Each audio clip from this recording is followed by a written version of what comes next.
이제 오늘 우리에게 주신 하나님 말씀 함께 나누겠습니다. 오늘은 예레미야 4장 1절부터 4절까지 말씀만 함께 보겠습니다. 예레미야 4장 1절부터 4절까지 말씀 함께 봅니다. 제 4장.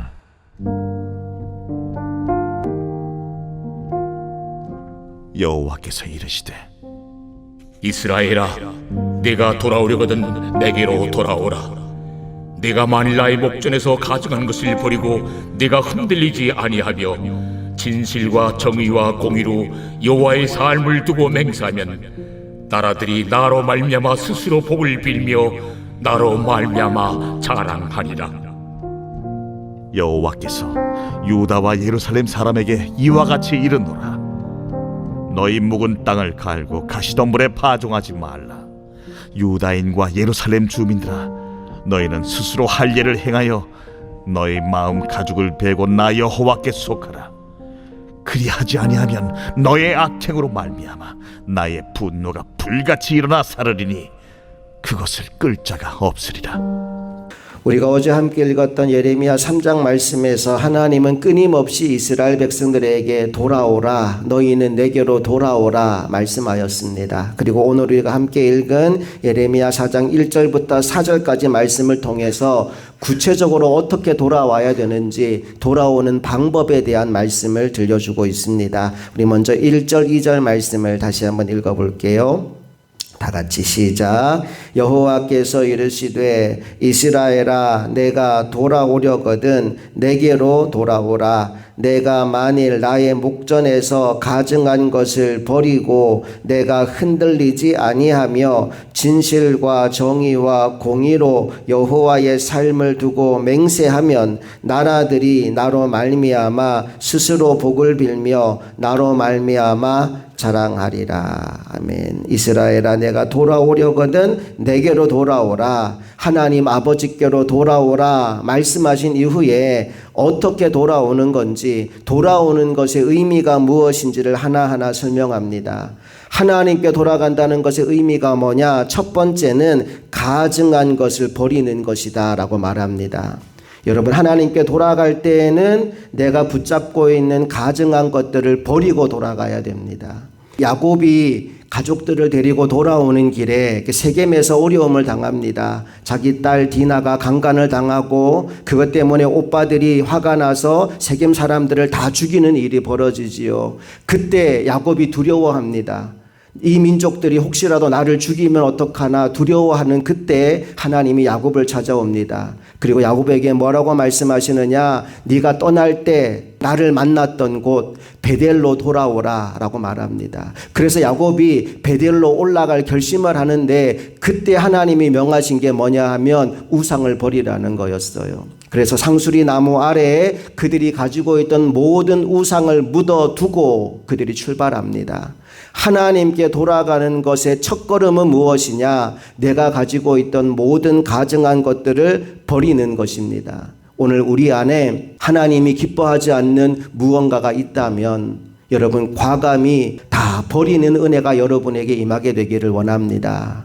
하나님께 돌아가는 첫걸음은 가증한 것을 버리는 거예요. 그런가 하면 두 번째로 우리에게 필요한 게 뭐냐? 흔들리지 않는 것입니다. 내가 만일 나의 목전에서 가증한 것을 버리고 내가 흔들리지 아니하며, 여기 흔들린다라는 말은 아까워한다라는 말이에요. 롯의 가족이 소돔 땅에 살다가 소돔 고모라가 유황불이 떨어질 때 하나님께서 천사를 통해서 그 가족을 구해주지 않습니까? 그러면서 한 가지를 명합니다. 너희는 절대로 뒤를 돌아보지 마라. 그런데 안타까운 일이 벌어지죠. 롯과 두 딸은 산으로 도망치는데 롯의 아내는 뒤를 돌아봅니다. 그래서 뭐가 되죠? 소금 기둥으로 변해버려요. 왜 뒤를 돌아봤을까요? 그가 가지고 있던 것, 누리고 있던 것, 그게 너무너무 아까우니까. 그의 마음속에 남아있는 미련 때문에 뒤를 돌아보았다가 결국 소금 기둥이 되었다는 겁니다. 여러분, 저와 여러분이 믿음의 길을 가기로 결정했다면, 하나님 기뻐하는 삶을 살기로 결정했다면 뒤돌아서지 않게 되기를 축복합니다. 주님이 기뻐하는 믿음의 길을 가는 동안 우리가 절대 뒤돌아 보며 아쉬워하고 미련하는 어리석은 인생이 아니라 흔들리지 않는 믿음의 자리에 서 있는 하나님의 종들이 다 될 수 있기를 간절히 바랍니다. 그런가 하면 하나님께로 돌아간다는 것의 세 번째 의미는 무엇인가? 진실과 정의와 공의로 살아가는 것입니다. 말 그대로 삶의 자세와 태도를 바꾸는 것입니다. 그러니까 하나님께 돌아온다는 건 단순히 몸만 돌아온다는 것이 아니라 마음과 중심이 완전히 돌아와야 진짜 돌아오는 것이 된다라고 하나님 우리에게 말씀하고 있는 겁니다. 여러분, 이런 상상을 한번 해보십시오. 어떤 남편이 날마다 집에 올 때마다 선물을 사오고 꽃을 사옵니다. 그런데 그 아내는 기뻐하지 않아요.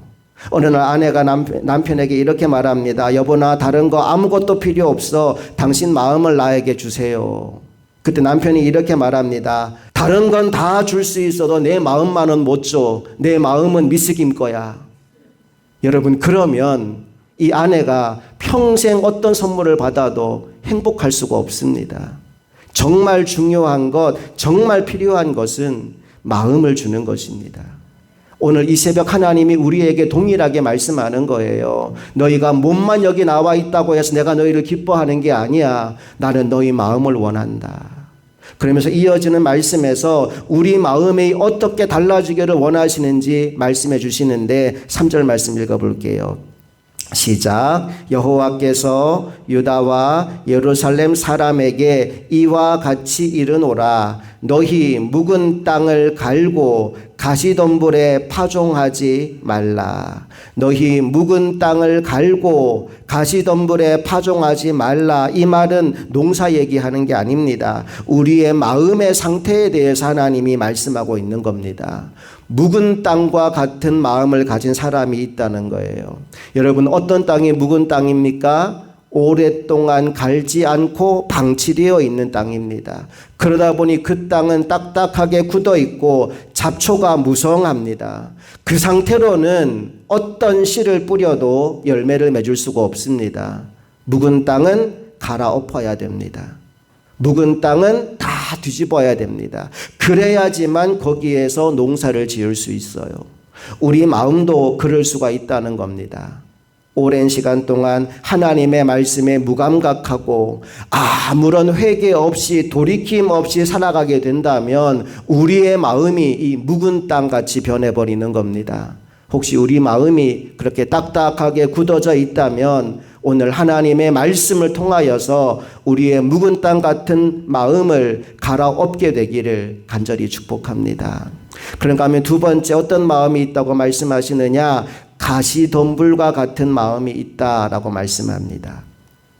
마태복음 13장에 보면 예수님이 네 가지 밭의 비유를 하시지요. 길바닥 같은 밭이 있고, 길바닥 같은 밭은 아마 여기 묵은 땅 같은 밭일 겁니다. 딱딱한 마음, 그리고 돌짝밭 같은 마음이 있고 가시덤불 같은 마음이 있고 좋은 땅과 같은 마음이 있다라고 말씀하시죠. 그러면서 이 가시덤불 같은 마음에 대해서 예수님이 풀어서 뭐라고 설명하시느냐? 이 가시는 세상의 유혹과 염려와 욕심이다라고 말씀하는 거예요. 예수를 믿는다고 하지만 우리 마음속에 세상의 유혹이 가득하고 세상 일에 대한 염려가 가득하고 세상의 욕심이 가득하면 그게 자꾸만 나를 찔러서 믿음으로 살아갈 수 없게 만든다는 겁니다. 오늘 이 새벽 우리 마음에 있는 그 가시덤불들을 다 제거하게 되기를 주님의 이름으로 축복합니다. 믿음이 있어야 가시덤불을 제거합니다. 하나님을 믿어야 세상의 유혹을 이길 수 있고 하나님을 믿어야 염려하지 않게 되고 하나님을 믿어야 욕심 부리지 않게 됩니다. 오늘 우리 마음속에 있는 딱딱하게 굳어있는 모든 마음들은 하나님의 말씀과 그 말씀에 대한 반응으로 나오는 회개를 통하여 갈아엎게 되기를 원하고 우리 마음속에 숨어있는 모든 가시덤불들은 하나님을 믿는 믿음으로 제거하게 될 수 있기를 주님 이름으로 축복합니다. 그런가 하면 또 하나 4절 말씀에 이것을 하라 말씀하시는데 다 같이 읽어봅니다. 시작. 유다인과 예루살렘 주민들아 아들들아 너희는 스스로 할례를 행하여 너희 마음 가죽을 베고 나 여호와께 속하라. 그리하지 아니하면 너희 악행으로 말미암아 나의 분노가 불같이 일어나 사르리니 그것을 끌 자가 없으리라. 하나님께 돌아오기 위해 우리가 마지막으로 행해야 되는 것이 있다면 스스로 할례를 행하여 마음의 가죽을 베어내는 것이다 라고 말합니다. 너희는 그러고 나서 나에게 속하라 말씀하시죠. 하나님이 아브라함에게 그가 99세 되었을 때 찾아와서 명하신 것이 두 가지였어요. 이름 바꿔라. 아브라함은 아브라함으로, 사레는 사라로 바꿔라. 그리고 모든 남자들은 할례를 받아라. 이것이 너희가 나의 백성이라는 표징이다 라고 말씀합니다. 아브라함으로서는 사실 받아들이기가 아주 쉽지 않은 말씀이긴 했습니다. 왜냐하면 자식을 낳을 수 없는 상황에서 하나님이 이것을 행한 이후에 내가 약속을 이루어 주겠다 말씀하셨거든요. 네가 나의 말을 믿는다면 이름 바꾸고 네가 나의 말을 믿는다면 할례를 받아라. 그리하면 내년 이맘때에 아들이 있을 것이다. 그리고 그 약속의 말씀을 믿는 믿음으로 아브라함은 이름을 바꾸고 할례를 받았습니다. 그리고 그 다음에 하나님이 약속한 아들 이삭을 선물로 주셨습니다. 오늘 우리가 하나님의 백성이라면 우리가 해야 될 일도 할례를 받는 것이다 라고 말씀합니다. 그런데 할례 중에 어떤 할례냐? 마음의 가죽을 베는 할례를 받아야 된다 말씀합니다. 여러분, 이 마음의 가죽의 의미가 뭘까요? 이 마음의 가죽이란 우리가 하나님께 완전히 드리지 못한 마음의 부분들을 말합니다. 예를 든다면 포기하지 못하고 숨겨둔 죄 같은 거, 또는 물질이나 성공을 추구하는 나의 욕망 같은 거, 혹은 고집과 교만한 마음 때문에 누군가를 용서하지 못하고 내 마음속에 꽁하고 가지고 있는 그 마음들 같은 거. 하나님께 나아가기 위하여는 그 가죽을 베어내야 되는데 그게 살짝 덮고 있는 거예요. 그게 덮여 있어서 하나님이 은혜를 주셔도 그 은혜를 받지를 못하는 겁니다. 여러분, 여기 컵이 있단 말입니다. 이 컵에 물을 부으면 물이 들어옵니다. 그런데 이 컵에 지금처럼 뚜껑을 덮어 놓으면 아무리 물을 부어도 이 컵 안에는 물이 들어오지 않습니다. 어떻게 이 컵이 물을 받을 수 있을까요? 뚜껑을 열어야 됩니다. 우리가 하나님의 은혜를 공급받고 하나님의 역사를 경험하는 것도 동일한 원리로 이루어진다는 거예요.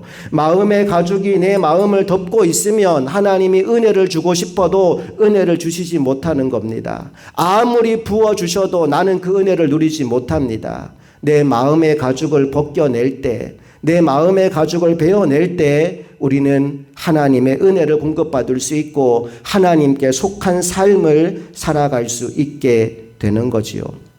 이 새벽 하나님께서 너의 마음을 덮고 있는 가죽은 이것이란다 말씀해 주신다면 주저하지 말고 망설이지 말고 그 마음의 가죽을 베어내는 은혜가 여러분 모두에게 임하게 되기를 간절히 소망합니다. 오늘 하나님 우리에게 돌아오라 말씀하십니다. 너희는 내게로 돌아오라. 하나님께 돌아간다는 것은 먼저 지금 내가 가지고 있는 가증한 것을 버리는 것이고 뒤돌아보거나 흔들리지 않는 것이며 하나님이 기뻐하는 삶을 선택하는 것이라고 했습니다.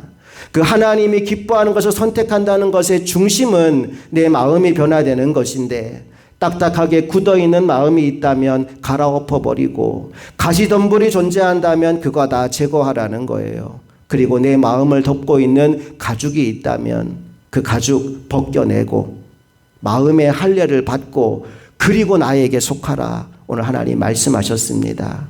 이 말씀이 나에게 주시는 말씀이다 라고 들려오는 분이 있다면 주님께 회개하고 돌이킬 것 돌이키고 버릴 것 버리고 하나님께 속하게 되는 이 귀하고 복된 새벽 될 수 있기를 주님 이름으로 축복합니다. 함께 기도하겠습니다. 좋으신 아버지 하나님, 이 새벽 너희는 내게로 돌아오라는 주님의 음성을 다시 한번 듣게 됩니다. 우리의 삶 가운데, 우리의 마음 가운데 하나님께 나아가는 것을 주저하게 만드는 무언가가 있다면 오늘 이 새벽 그 모든 것들 정리하고 처리하고 해결받고 하나님께로 더 가까이 나아가는 하나님의 백성들 되게 하여 주시옵소서. 너희가 내 안에 있으면 열매를 많이 맺는다 말씀하였으니 우리가 주님 안에 속하여 풍성한 열매를 맺는 하나님의 종들 다 되게 하여 주옵소서. 우리 주 예수 그리스도의 이름으로 간절히 기도합니다. 아멘.